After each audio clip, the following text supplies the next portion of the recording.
Yu-Gi-Oh community, take a bow, because on this day, well, day of me recording the video, which is January 19th, and not necessarily the day you'll be watching it, I believe our specific actions, rants, complaints, and generally all the noise we've made over the past couple of weeks about how ridiculously expensive Yu-Gi-Oh is may have in fact resonated with Konami, or at the very least caused them to announce an absolute banger of a set in an attempt to garner some goodwill. So for anyone living under a rock, the big topic in the Yu-Gi-Oh community over the past 2 weeks has been focused around how expensive Yu-Gi-Oh is, specifically on the TCG side of things, and how if you want to play the game competitively, especially on a consistent level, most meta decks can be wildly expensive. We're on a dangerous cycle of $100 meta staples. Outside of Magic, our game is far more expensive than our competitors, and because of the structuring, the TCG side of things, where most of the people watching this video play, is far more expensive than our OCG brethren. Basically, we're getting screwed from all angles, and Bonfire was like the straw that broke the camel's hump. Players were pissed and took their frustration to social media. One small Yu-Gi tuber quit the game in protest, and numerous large Yu-Gi tubers like myself, Ruxin, Joshua Smith, Distant Coder, and the Cali Effect all made videos talking about the issue and the problems everyone is understandably pissed off about. While Bonfire was cooling off in price as the mass release got closer, people were still very much mad about the price to play the game competitively issue. And personally, I'm still waiting to see the rarity of Snake Eye Populace and Phantom Nightmare, which is almost the entire reason to play Bonfire to begin with. Enter midday Friday, January 19th, where out of nowhere and completely unprompted, Konami TCG announces what will probably be the biggest, best, and most successful set and product of the entire 2024 calendar year. The 25th anniversary Rarity Collection is officially getting a sequel, which will be releasing on May 22nd. So basically 4 months from now, just in time for the ramp up to national season and YCS Indianapolis. This is something just about everyone loved to hear and applauded. You're getting wrecked by high-priced cards like SP Little Knight, Wanted, Chaos Angel, and Bonfire, with more coming less than a month away in Phantom Nightmare, and rather than Konami doing something anti-consumer in their typical fashion, which they actually kinda did by short printing Triple Tactics Thurs in Maze, but forget about that for a second. They instead announced a sequel to arguably the most successful, critically and commercially acclaimed set in the past decade. Despite the fact that I said, basically word for word, that this is what Konami should do in a video that I put out last week, I never thought that they'd have enough common sense to actually do it and double down on something that just worked from every angle, not to mention a product that both the players and the sellers loved. Vendors, distributors, and OTS stores loved the Rarity Collection because they sold boatloads of it. Here's a comment from another Yu-Gi tuber's video that says his locals sold 7 cases of Rarity Collection on the day it came out. It wasn't a crappy set like the recent legendary Duelist ones where half the cards no one wants, so they just sit on the shelves until they have to mark them down and take a huge loss. On the other side, we the players loved the set because it was full of meta staples like hand traps, pot cards, extra deck boss monsters like Baron the Floor, and these cards were all made super accessible, literally, while simultaneously having awesome high-end forms for collectors or people who want max rarity decks like myself. It was really the best of both worlds and truly a win-win for both parties that Konami should want to keep happy, the players and the distributors. Now I'm just speculating here, but I believe that Rarity Collection 2's announcement could have been the result of all the negative attention Konami TCG has been getting recently from its audience and community. Sounds like a stretch, right? But again, I remind you that the posts surrounding Bonfire and competitive Yu-Gi-Oh's price problem were not only trending but had millions of views on Twitter over the past couple of weeks. Add that to all the YouTube videos made by content creators like the ones I mentioned earlier, which include one person announcing that they're quitting, one Yu-Gi tuber who is sponsored by Konami themselves, and one literal world champion in Josh Schmidt.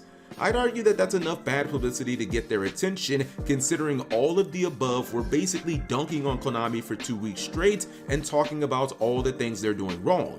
So I think that this announcement could have basically been a peace offering to the players and a way to get a rare W for Konami in their eyes. To the product itself, which I must say based on the press release could indicate Konami dare I say, might be attempting to fix their game. In the opening headline it states, quote, "Last year's 25th anniversary rarity collection blew everyone's socks off, so we started work on a sequel right away." This is shocking to me because, for one, it basically says the entire reason we're getting Rarity Collection 2 is because of how successful Rarity Collection 1 was, which also would indicate that RC2 wasn't something that they had planned from the beginning. I love this train of thought by Konami, and if they follow it moving forward, they may just mess around and make the TCG a great and healthy environment to play in.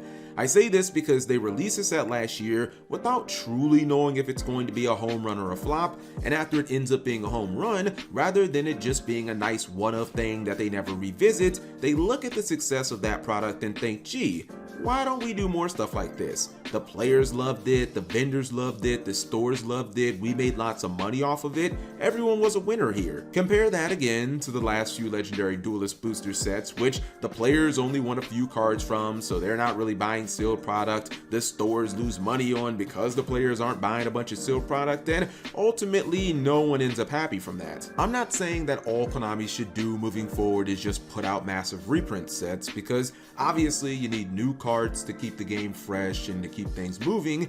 However, I'm saying that the idea of listening to your audience and giving players more of what they loved is actually a good business model and consumer friendly, which is like the opposite of what the TCG has been for the past 20 plus years. While BS like rarity bumping and short printing may sadly persist, this is at least one major positive coming from the past few months, whether it be listening to what players are buying or something like the Rarity Collection on an annual basis. As far as some more specifics and what's inside the Rarity Collection 2 set, it already looks insane. They're increasing the pull rates of Ultra and Secret Rares without decreasing the Luxury Rare pull rates. Luxury Rares are classified as Platinum Secret, CRs, Ultis, and QCRs. They've also confirmed that there will be no reprints from the first Rarity Collection, so anyone who's thinking that this is just going to be the OCG's Quarter Century Duelist box that came out last December, that shouldn't be true, because that set had Nibiru, Impermanence, Ash Blossom, and some other cards that were in our first Rarity Collection.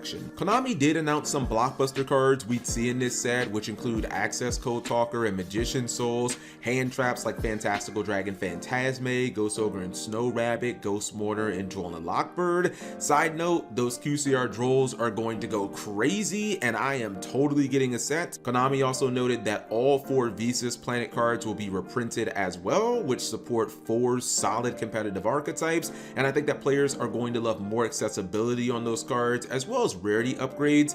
In addition, we'll be getting alternate art forms of Appaloosa Boa the Goddess, Rescue Cat, and IP Masquerena on her motorbike. Low-key, I think that the alternate art announcement is pretty huge here, because there's so many good alternate arts in Yu-Gi-Oh! That were unfortunately stuck in that absolutely hideous gold rarity. I know that they gave us Golden Lord and Nightmare Unicorn in RC1, and it really just seems nice that they're going to be doing the same thing here. Hopefully we get an alternate art of Droll and Lockbird and maybe Alistair the Invoker, because I think that those arts are not nearly as bad as what people say. I think that people really just can't stand the hideous gold printing. All in all, while I do think that it's a bit early for a sequel, considering that RC1 was just 6 months ago, and maybe you could argue that Konami wants to get it out while we're still in the 25th anniversary season / phase of Yu-Gi-Oh!, I am very happy with this announcement. At a time when a good portion of the community was upset with Konami, and you even had people very publicly quitting the game